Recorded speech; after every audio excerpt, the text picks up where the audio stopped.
Good evening. Today is December 6, 2021, and this is the 76th episode of New Paradigms. I'm your host, Sargis Sangari.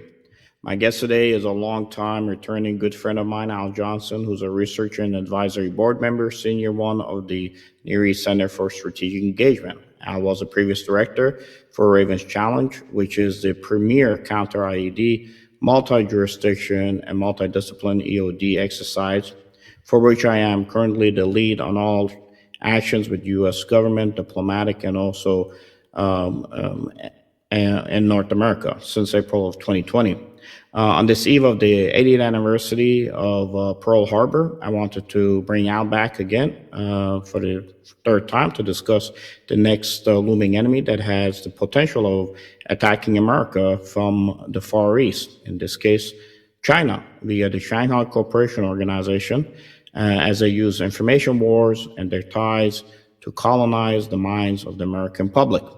Al, it's good to have you back here again. I know we have you on the phone today. I have to tell you, you got to understand, you can't have your picture be better looking than the host when you come on the show, but it's good to have you here. There's probably a lot of Photoshop involved in that. You're a very handsome guy in person, so just let everybody know that. Hey, thank you very much. Thank you.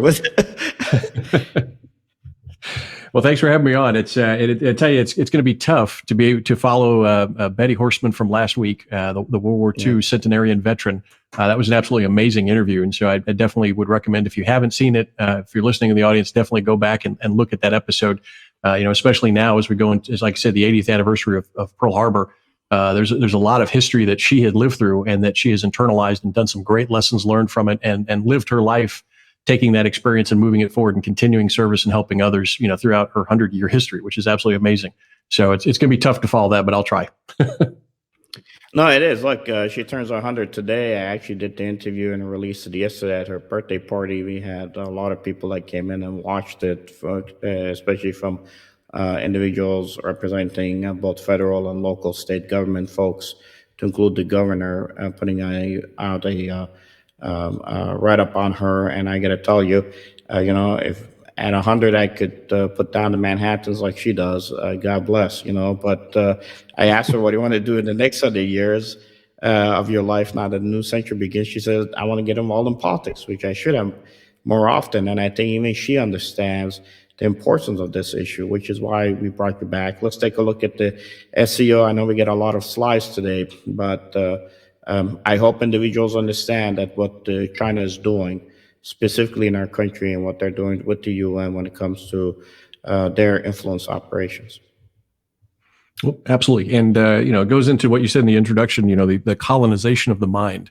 And so before we kind of talked about how that's happening on a domestic level, and now we're going to start looking at some of the trends that have been developing over the last few months and really solidifying in bringing this globally, as well as to an angle that the global interjects itself into the domestic. And that's via a couple of mechanisms that China has set up and has now tied it in with the United Nations. And so this presents kind of a double whammy globally, as you know, and send some nations and that sort of thing. So we'll go ahead and bring up the slides when we're ready. We'll go first slide. And what we're looking at is, again, this is an updated trend in a global campaign and then how it affects the U.S. So next slide. And the first thing, like I said, dovetailing on what we talked about last time I was here, Sam Faddis put out an article in his AN magazine. So Sam Faddis is a former station chief with the CIA and has continued his service after he got out by had ran strategic services, and then he writes for AN magazine and does a lot of editing there. And he pointed out kind of what we talked about, which was how corporate disinformation outlets, so-called mainstream news, have been co-opted by the CCP. And these are the financial links and some of the big ones: New York Times, Washington Post, CNN, et cetera. And it shows, the players, the owners, and how they are tied in with CCP money to be able to, promote material and colonize the mind. And so we know this, and we went over this. And the last time we went over Fashtech, which is, Twitter, Facebook, Google, et cetera, and how they've been co-opted by the same kind of messaging. And so now we're going to look at, well, where's the new battlefield? So in other words, you've already captured the CDOs in the U.S. 6 companies own, over 90% of U.S. corporate disinformation outlets. Fashtech, the big guys, Twitter, Facebook, those are already co-opted. So where is the new battlefield? Where's this next battle going to take place? And that's what we're going to talk about today, is one of their mechanisms or their angles of attack for colonizing the mind. Next slide. And what we're going to talk about is basically the Shanghai Cooperative Organization, which we've talked about earlier, which is the new axis, the real axis of evil, because it was off the old Shanghai Five in the 1990s. It merged into this larger organization with Iran, Russia, China, Pakistan, and a host of other satellite countries that eventually come in different various degrees. But what they've done is they were established to fight literally U.S. What they called U.S. hegemony in the world.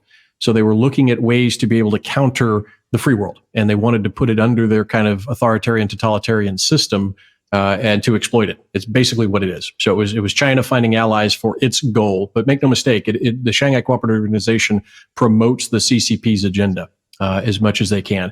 Russia is pretty much bankrupt. They're like the Italy of the alliance. They'll do whatever the CCP does because the CCP is pretty much supporting them and funding it.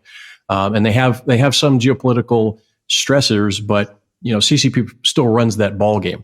And so what we found is that, and this is a release from 2020, November 2020, and pretty much right after the election in the United States, where the Secretary General of the United States called for stronger ties with the Shanghai Cooperative Organization for a host of things. And you'll see here the counterterrorism group within the United Nations is really, really taking a strong partnership with the United Nations.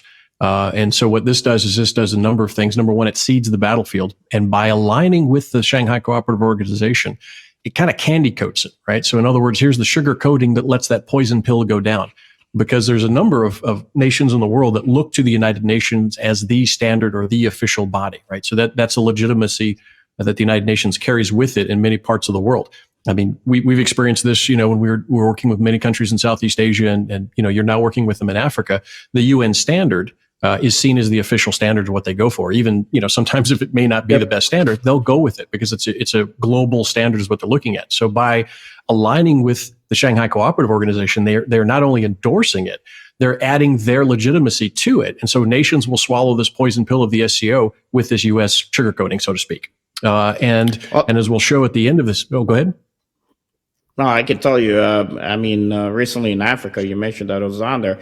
When Ethiopia kicked out the UN, there's a lot of links between the UN and some of the Chinese conglomerates that were operating in the area that Ethiopia is trying to control within its own borders.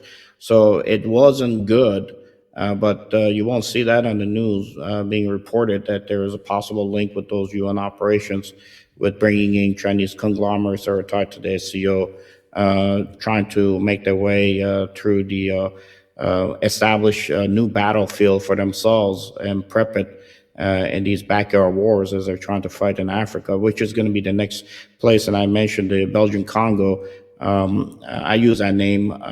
Most people in my generation understand that. It's probably where the next battlefield is going to be.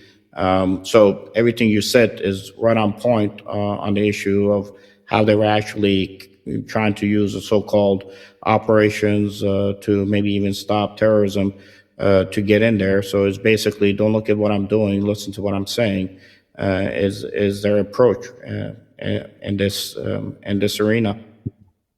Absolutely. And we see this close cooperation. I mean, that's terrible when, especially because if you look at the United Nations Charter, it was initially to give strength to smaller nations by combining together. It was, initially, matched to try to stave off large nation aggression. And it's really a corruption of the whole UN Charter is what we see them happening today, which is sad. And I just want to point out that, that there are multiple fronts where this is occurring, and we're going to kind of, look in at the information, but absolutely the UN, unfortunately might have these, this corruption within it that would facilitate, red colonialism, not just of the mind, but physically economically within Africa. And it's sad because Africa has a long history of being colonized. And just as it was kind of breaking free, now China comes along and is pretty much recolonizing it along its economic line. So hopefully they can maintain their independence. And work within regional and international frameworks to maintain that independence. And so hopefully we can definitely keep monitoring that one. I know you're involved there. Yeah, I got to tell you that Africa is much more trending. If you look at the trends towards democracy, really holding root there, and China doesn't like it. And when I was down there, when the World Food Program decided not to even support the South Sudanese Christians and cut off the funding, and they took that money and said we're going to focus it on Afghanistan because of what is happening there. Right after that decision was made, and the World Food Program started looking at Afghanistan, the Taliban, going back just a week and a half ago, were able to go back and pay most of their civil servants. Now you're going to say, where the heck did they get the money if you supposedly have sanction? And given the fact that they're not working with China in order to expand China's ability for this roadmap of the Belt and Road Initiative through Afghanistan, which we thought that initially was going to be a burden on China coming in trying to handle the Taliban. Now we see how the World Food Program actually took our U.S. money, started using it in Afghanistan, and was able to stabilize the governmental capability in order to be able to support China and the Shanghai Cooperation Organization operations as it moves forward. Now, a lot of, again, I go back to the same thing. If you do not look at these links, and these are open source links, you're not going to understand how China is able to use the United Nations for its wants and desires through the Shanghai Cooperation Organization, and all the businesses are tied together. As even today, when the president stated that the U.S. is going to do a diplomatic boycott of China Olympics, well, if the businesses are still going to operate in China and they're going to go there and they're going to sell products, what's the use of having a diplomatic boycott? Absolutely. Totally agree. So, yeah. And so we'll definitely look at those as we go forward. Got to keep our finger on the pulse, so to speak. So, okay, buddy, go ahead with that. Oh, okay.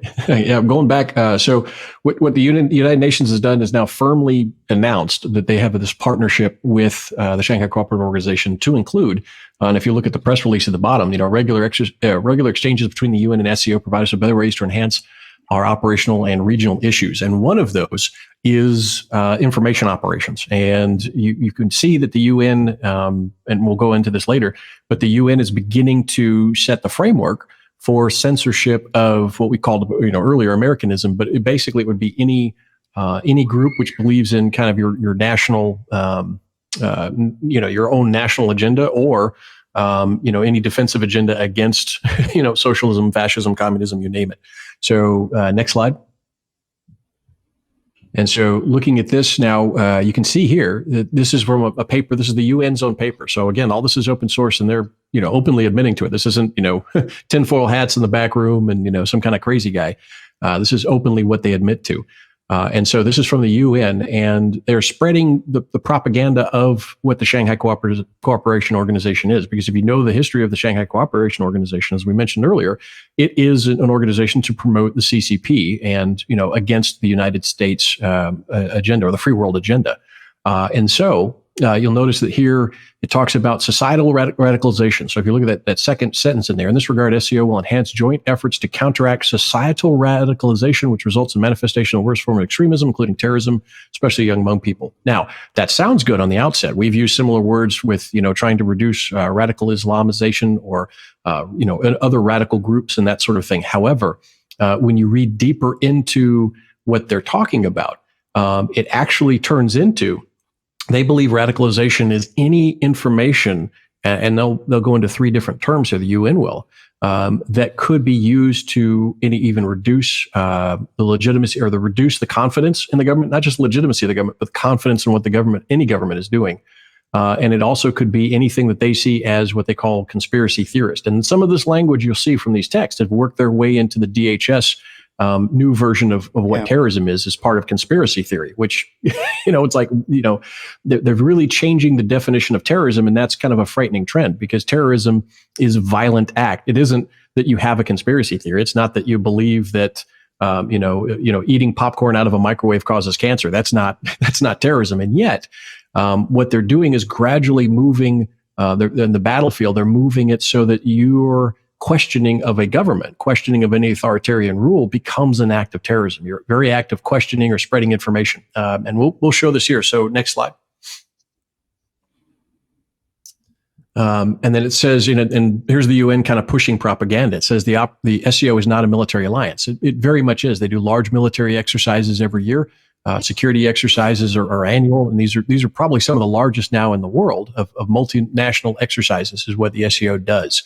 And they say, for complete eradication of terrorist activities. Now, keep in mind when the SCO, and I'll show you soon, the UN says terrorist activities, it's not what the American traditionally will think of as a terrorist activity. It is questioning, it is information, it is talking about that sort of thing. And they also talk about if you are, they say xenophobic, which means if your borders are being invaded by massive amounts of migrants that aren't coming in legally, they're breaking the law by coming into your nation, and then and you have no control over your border. That is a form of terrorism. That is also what they're talking about here. So we'll go forward. Next slide. Now, this is the UN Counter-Terrorism Executive Directorate, and the deputy director of this is an interesting person. I would definitely recommend everybody looking her up. Mrs. Meow, MEO. But she's interesting because in her history and her writing. So if you read what they talk about, they really see the world. They see the threat to the world as what they call right-wing terrorism. And you hear that will go around a lot. And then what is right-wing terrorism, and the rest of the world has various views of what right-wing is. But the UN is trying to contextualize right-wing as what the left in the US has defined right-wing as, not actually what people that would consider themselves right-wing are. And two examples of this are, if you read this was actually put on the internet and it's been taken off. So if you'll notice the link I have at the bottom, they released this. There was actually a lot of flack that came back into it because it was such a politicized statement. It didn't have anything to do with actual defeat of terrorism or even actual right-wing terrorism. It recontextualized everything. It was more of a political tool. And it was interesting because this is April of 2020. And this year, the DHS FBI mirrored some of the language and some of that contextualization in their definition of what right-wing terrorism was, or they tried to make this thing called right-wing terrorism. And some of the errors that you'll see in there's Christchurch, New Zealand, the guy that had his manifesto and shot up, unfortunately shot up a bunch of innocent people. They called him a right-wing terrorist. And then it was interesting because Twitter, and this is a good example of information wars. The president of New Zealand, who now we know is very authoritarian because she's got that country under massive lockdown and unreasonable kind of procedures that don't have anything to do with health. They had to do with control.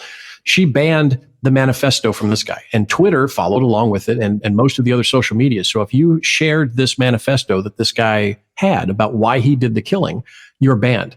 Now they can still for Mein Kampf, and they can still do the Communist Manifesto, and they can still do the writings of Ted Manson, but you couldn't do it for this guy. And it's like, well, don't you want to understand what was in the mind of a mass murderer? Yeah, I definitely do. You want to know what the motive is of any criminal. That's part of what you do in your investigations. What is the motive of this?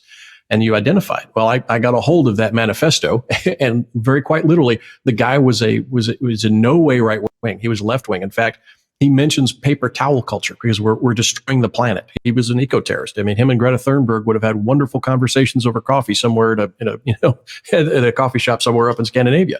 He really thought human beings deserve to die because we're destroying the planet. And he said paper towel culture, because we're destroying the planet because we use so many paper towels. That was his angle. I don't know how that is right wing. I don't think I've ever met someone that, was wanting to shoot somebody because we're using paper towels, but that was him. But they hid what his actual motives were and changed him into that and used these fast tech platforms to silence him. They also say anything that is racist is right wing, which is interesting because, then would you say that, Xi Jinping and the CCP is right wing because they only believe in the Hans and they don't like the Uyghurs and they don't like Miaos and other ethnic minorities within, China or Central Asia. So, they're beginning this seeding of it. Now, luckily that was pulled off. There was enough firestorm of that they pulled it off. So you have to go in the kind of the archives to find it, but it's still out there. I definitely recommend people reading it to see what they are trying to do in contextualizing people as terrorists. So next slide. Well, to be honest, once they release it and they pull it off, it's bad for them, but it's still out there. So, I mean, once they have put it out, the seed has been planted, especially in the minds of the ones who are actually operating in their own echo chamber. So it's just a means of, once they put it out there, they know that even if they can take it off, it has made its way through the internet.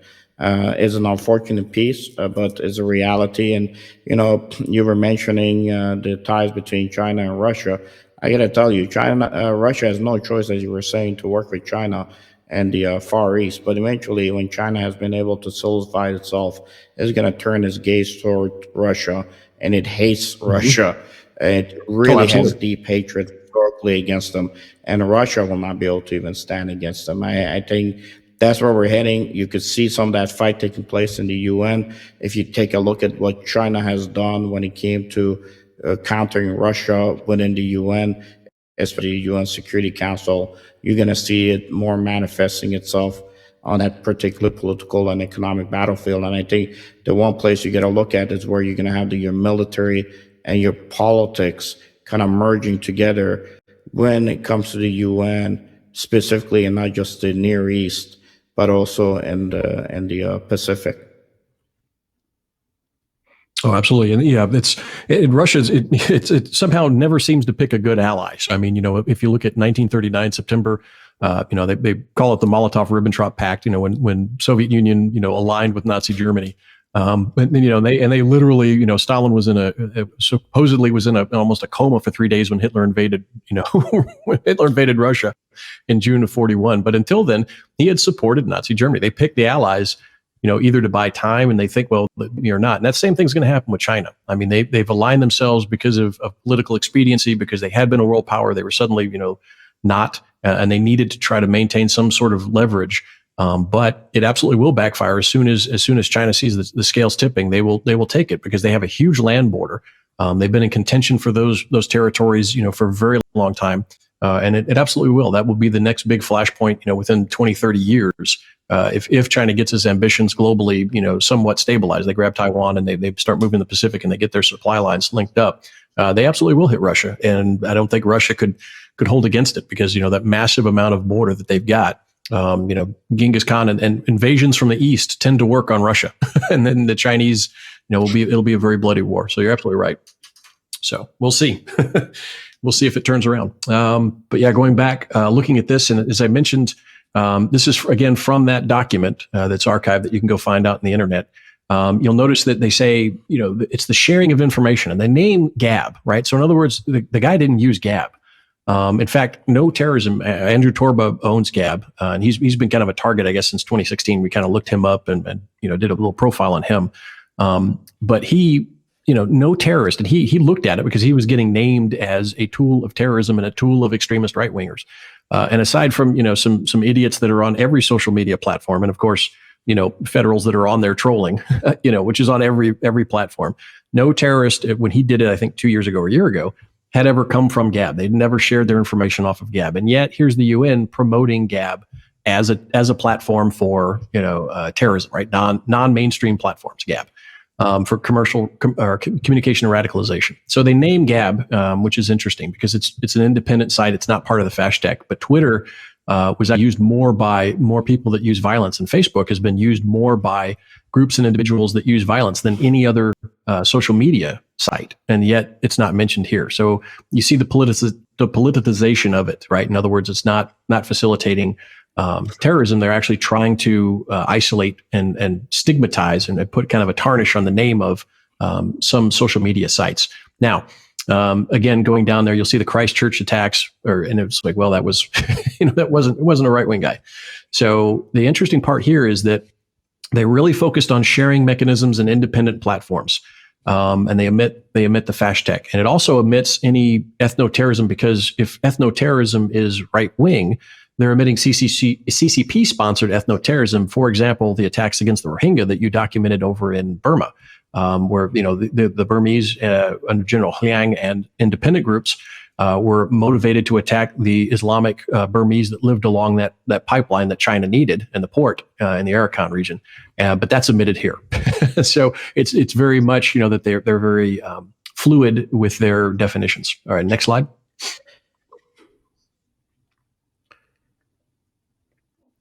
Now, so that kind of lays the groundwork. And now this year, they began to push this out, and it was countering terrorism online with artificial intelligence. Now, this is very interesting because we saw in 2020, in 2019 a little bit, but really in 2020, the use of artificial intelligence or algorithms to be able to kind of stop and censor people on the major Fashtech platforms, right? So Twitter and Facebook put it on there.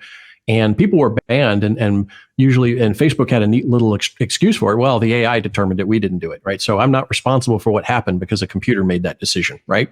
So it kind of alleviates the corporation of responsibility. It was the algorithm, darn that algorithm. And so we're just waiting for a court case where somebody goes, well, if you put the algorithm in there, you're still responsible, right? So they're kind of using that right now as a shield.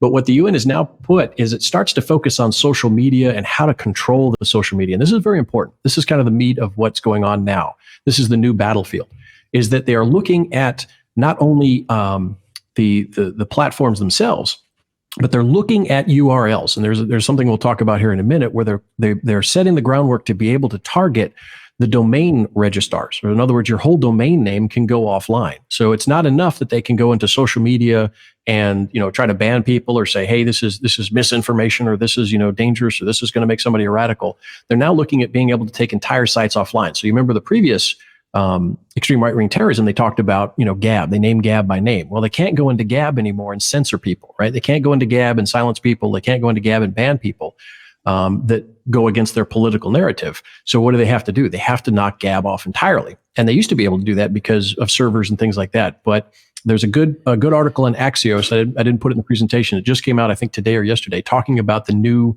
economic ecosystem that's growing up among Americans that don't want to be under kind of a fashtag. And it's everything. So it's alternate shopping, alternate news sites, alternate chat rooms, everything. Trump and Rumble, I think, the Trump Information Network that's not even online yet. It's just, it's public, but it's not online. Has just done a deal with Rumble, which is also with locals, and they're going to be together. So this whole big system now, in a couple of moves, is going to be able to get out from under control of Fashtag, like we talked about. I think in January we talked about having the need to create an entire different system. Well, it's beginning to come online now. So how do they stop it? Well, how they stop it is this, and that's exactly what. Oh, go ahead. No, it's coming online, but what I'll tell you as an example is that's where they're putting this pressure on this so-called meta universe that Facebook is trying to create. This fashtag companies are trying to create for the Chinese.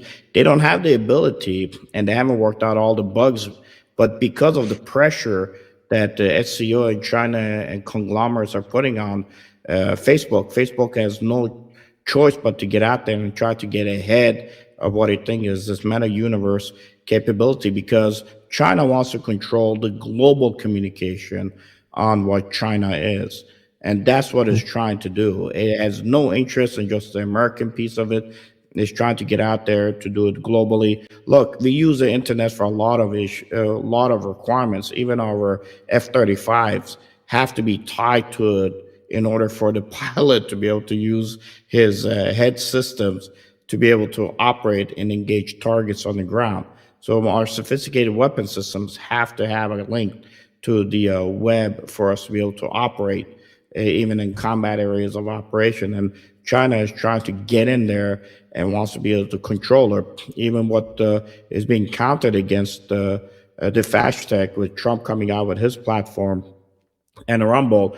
Frankly, if you use the word social media, you're 10 years behind. You're almost 10 years behind. And even with the counters that are coming out against these fashtag companies, China knows if it can force the new move towards AI quicker than possible, if it can control the chip technology across the gambit and squeeze even Intel as a company and be able to buy up as much of the companies that are tied to the chip manufacturing capability, and then push our fast tech organizations that are out here, these we call social media, into the metaverse universe, then they could get ahead of anything that we use to counter against them. So the battlefield right now, the way it's shaped up is they initially control these companies. Now they're trying to push them in far more advanced capability using American taxpayer money, again, as I always say, in order to make sure that the gap that currently exists even with the Trump platform, which is 10 years behind, frankly, of where it needs to be when it comes online, to be able to extend that gap in order to be able to squeeze them in the long run, even be able to control those type of networks maybe within the next 5 years, less than a decade. Absolutely. Yeah. So we see, I call it the battle between the fast tech and the free tech, right? So you got fast tech versus free tech. And as you say, there's the carrot and the stick. So the carrot is fast tech can roll out a heck of a lot more resources, augmented by the Chinese, subsidized by the Chinese, subsidized by the U.S. government, subsidized by these these neo-fascist billionaires. And they can make it more exciting, more enticing, more integrated. Wow, this is great. Tap to pay, Amazon, everything's integrated, everything's dialed in because it's only owned by about 5 companies, right? So the parent companies are all kind of connected. And then, you have your free tech, which, is kind of, a little more provincial to use, to kind of keep that word. It's hard to compare Twitter's features versus Getter, right? Because they have a head start. They have a lot more resources and that sort of thing. But that's the one system. However, some people, will still just never go on Twitter no matter what because, of the censorship. So this huge migration, and they want to control the narrative entirely. So part of it is absolutely that. You've got this Facebook metaverse or whatever that's out there to make it look exciting and put everybody on there, especially the young guys. But the other part of that is the stick, and that's what the UN is kind of angling for. And so what we see is that the United Nations, working with the SCO, has developed this system using AI to be able to monitor and stop the sharing of information. And they'll even do it in images and memes. They're actually working on how to do memes, which apparently is this weaponized. It's an image that's fun, right? So you have a picture on there with some words. And through that image, and that they actually arrested a guy. I remember back in January of this year, they arrested a guy for a meme that he posted, in 2016 or 2017 about, the Hillary Clinton campaign. Yeah. And they said, oh, it's election interference because that meme was so powerful. And he was in Florida. So, they're deploying this tech. And this is the United Nations talking about how to deploy technology to stop the transfer of information, including memes, to stop discussions, to stop this sort of thing. And they're couching it as an anti-terrorism. But again, if you look at the definitions, it can be conspiracy theory. So I'll go back to the slides and I'll show you one little, some bits of language that are very important in here. So if they had kept it to groups that, use this information to enact violence against others, then absolutely, right? However, they don't do that. Remember, this is a political definition. So we'll go next slide. And this is the importance about definition. So here you go. So if we look at their definition of it, so they say, everybody knows pretty much misinformation, disinformation, and that sort of thing. But here's what they're adding to it, which is very, very, very important. And it's kind of buried in the text, but it's revealing about what their end goals are. It says a further related term is malinformation. And malinformation is information that is based on reality, but strategically to incite harm. So in other words, the truth that could hurt somebody. Well, wait a minute, and if we put this in context, for example, malinformation could be defined as people talking about the Holocaust, like, they're getting killed in 1943 in Germany. And yet some allied governments were censoring that information because it may cause harm. So that's malinformation, but it's the truth. And how many people died because nobody wanted to talk about that? In fact, I just finished some research on folks that were here in the United States during that time, trying to work with the FDR administration to do rescues. And they actually had underground rescues that they could get people out of the camps. And it was a life or death thing. And it would be embarrassing to the United States to do that somehow, because you couldn't put that information out there. It was going to do harm. And so that definition in itself is very troublesome, because the truth, if it creates harm, who decides that? Who decides what is the harm? Who decides that sort of thing? So they're saying that even the truth, if you can say, well, it causes harm. And then further in the document, it goes into what is harm. They define harm as reducing the belief, or reducing the, I'd have to go back and look at my notes here, reducing the belief in government. I have to go back down. It's buried in the text in there. But think about that. So harm could actually be people's belief in the government's effectiveness, which, when has that been terrorism? You see? So we have so think about this for a second. Again, organizational structure dictates outcome. We have the counterterrorism, the Office of Counterterrorism within the United Nations. So many nations will look at this and see this as the gold standard and follow and mimic their policies and procedures off of this. And what is that truth, if it might reduce the belief that the government is effective, needs to be stopped. So if you're exposing the government's malpractice, if you're exposing the government's malfeasance, if you're exposing a program that the government's doing that's actually causing harm to people, then you're actually the one that's wrong there. And you're the one that needs to be stopped. And you're the platform that needs to go off. And as you'll see, you're the domain that now needs to be taken off of the internet, and literally at the domain level. So Gab .com, for example, if they spread information that shows there was government malfeasance, let's say in a medical response or an emergency response like Katrina, right? So Hurricane Katrina, we go back to that. The government, didn't do something, but that's reducing the belief that the government can protect you or recover from hurricanes or natural disasters. That's causing harm to the U.S. government. Therefore, we're going to take your domain off, right? And your domain, Gab, goes offline because of that. So that's the precedent that they're setting up. And as we've seen before, their tactic is usually what we call canary in a coal mine. They'll pick a couple of really, really outliers, like really hardcore, no kidding, these are bad actors, take them offline. Everybody agrees with it, but then they gradually move it in.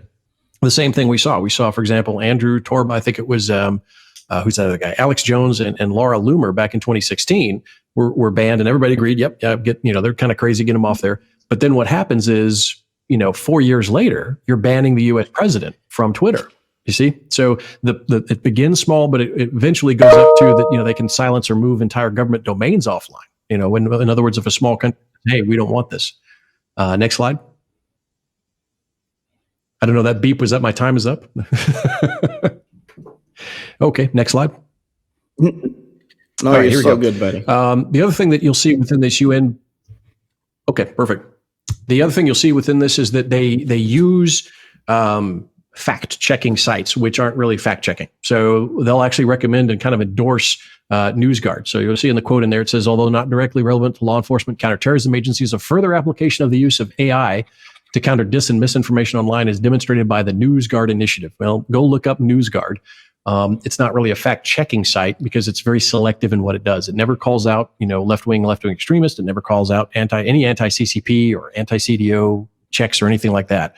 It strictly goes after that. In fact, it was Islamic Watch, which is a site that focuses on exposing Islamic extremism and the actual physical violence that some groups do.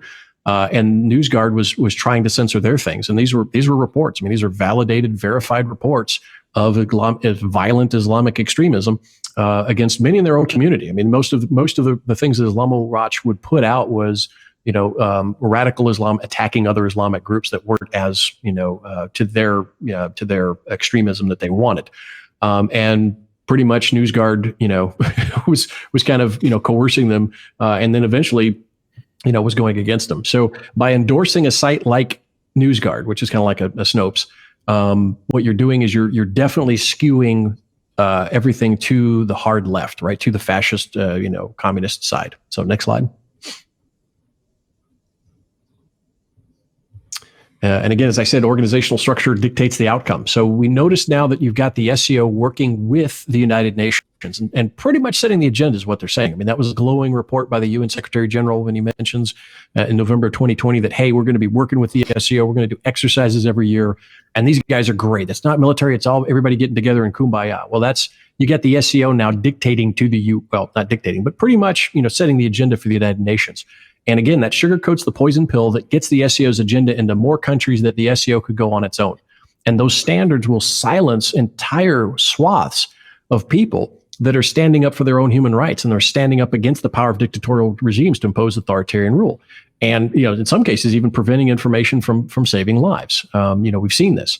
So, what we're worried about is this sets the precedent that could be like a new internet dark age. Where only the orthodoxy of the new information hierarchy is official, and everyone who challenges it is essentially burned at the stake, online. So you disappear, and they have the power to say, look, this is a quote unquote extremist site, a domain, and countries will shut off that domain entirely based on the UN, which is, might be the SCO. Is it the UN doing it? Is it the SCO doing it?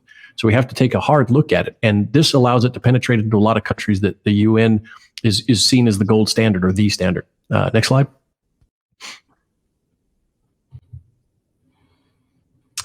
And again, this is the new battlefield. So the fast tech is that's already pretty much gone.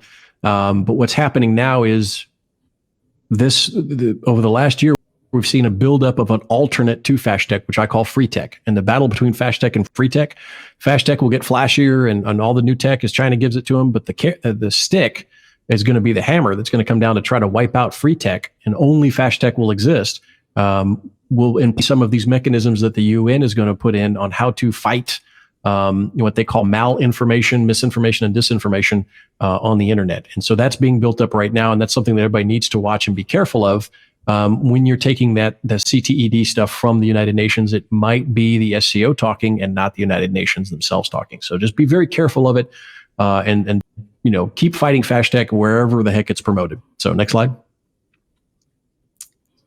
And again, this was a very kind of an abbreviated part of a longer talk about the colonization of the mind and the pathways that it can be used to get in there. So that's the presentation. Hopefully it was useful for everyone. Again, very hard to follow Betty, your last guest, but hopefully we did our best. No, you did a wonderful job, Al. And look, it's funny because every time we go live stream it, we always have these hiccups. But good thing we run a clean copy in the background, so we usually have to go in and replace it because the Fashtag will not allow you to broadcast that has something negative against China. But we have our ways of countering that too. So it's a battlefield. You got to fight on it in the cyberspace. I got to tell you, Fashtag is very dangerous to our allies within the region, whether it be in South Pacific areas right now, where we have the Japanese, the Taiwan, and also Korea kind of hanging out there, not knowing what's going to happen with the U.S. really withdrawing from the region. Except for its company that are basically slaves, prostituting themselves for money to the Chinese government. At the same time, they're using their ability to get into the Near East, which we are the Near East Center for Strategic Engagement. We see these trends and are using it to counter even what, in this case, would be Israel trying to counter against Iran developing its weapons of mass destruction or nuclear capability. So that fight has to be fought in the cyberspace, and SCO comes in and blocks anything that might be countered that maybe Israel does, in order to ensure that Iran's ability to create a bomb does not gets hindered and maybe gets pushed back by a decade if possible, to stop us from getting into a shooting war as an ultimate result of it. So these are the issues you're dealing with. Unfortunately, with the Chinese government panicking after Tiananmen Square, not knowing what to do, and lashing out like most dictators do, and literally almost 80 families controlling all of China, we are at a bad point. China's numbers demographically are going to probably be reduced in the next year or two. You're going to see their numbers going back down. Now, people will say, well, what's the difference? They're going to go from a billion to another billion, a smaller number. But what's significant is that China is losing control internally on itself. But as it starts to incorporate the United Nations into the struggle to fight against freedom of speech and controlling of the Fashtag companies, there's going to be a global failure calamity that's going to hit, and it's going to be because of China's actions on the world stage. And then when you put people in a position where they're frustrated globally and nothing's working, you're going to see a lot of changes that are going to take place at the governmental levels. And just like we had to make a major change after World War I and get rid of those structures, it seems like the next fight's coming to make sure you basically reset everything. And I'm hoping that it doesn't have to happen with a war against China. But unfortunately, China and the UN do not understand that, you can only push somebody to a certain level. And, if you think that you can control them like they've been trying to do with the mask issue, CDC itself, on its own standard, when they did the initial look at the masks that people are using and what is on the market out there for people to use, it looked at north of almost 60% not meeting the requirements to be able to block the COVID spread. And it itself actually criticized itself by looking at its own mask mandates and said that we don't even meet those requirements based on the standard we have set. literally, the only masks that are operating that you have to have out there is not a mask that blocks the COVID. We realize it's a mask that actually kills COVID upon contact. And those are far and few in between, and only certain units and elite units have those ability, masks at their disposal. So, but take a look at the information operations that is waged, and millions and billions of dollars are being made, and the stocks that if you were in it maybe 6 months ago, you could have been a millionaire right now, even as a small trader operating, and trying to move money between stock options, depending on who's actually controlling their information. When it comes to what the people out there are feeding into, what the stock market is being able to move.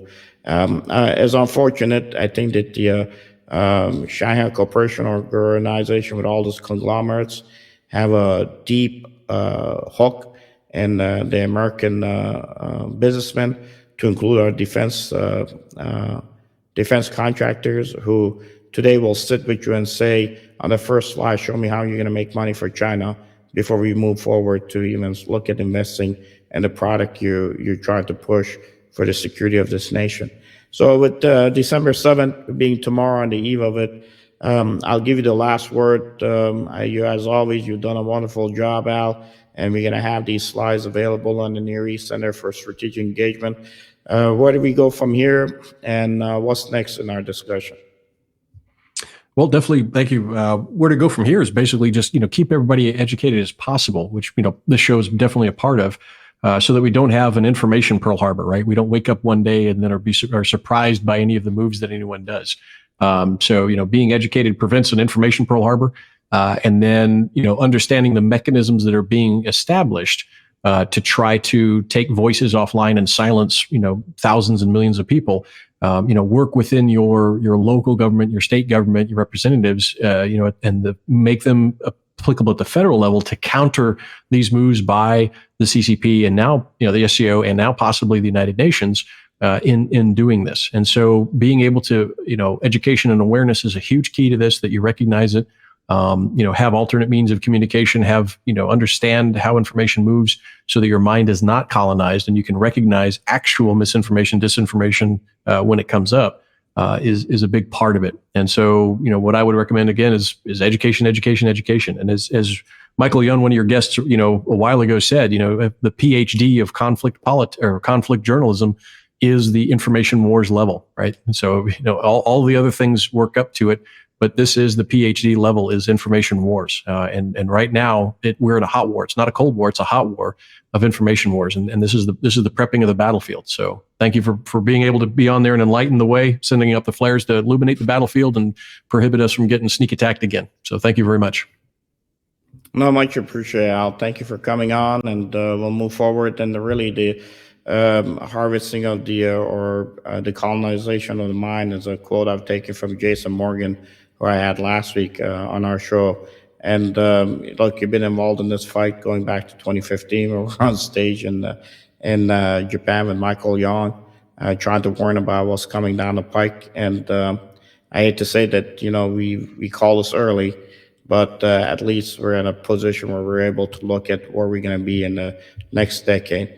We do have confidence against China, and they know that, and that's why they're afraid and pushing as hard as they are within whatever means they have at their disposal. Okay, Al, with that said, much appreciated, and thank you for our listeners. The show is produced by Cinema Production.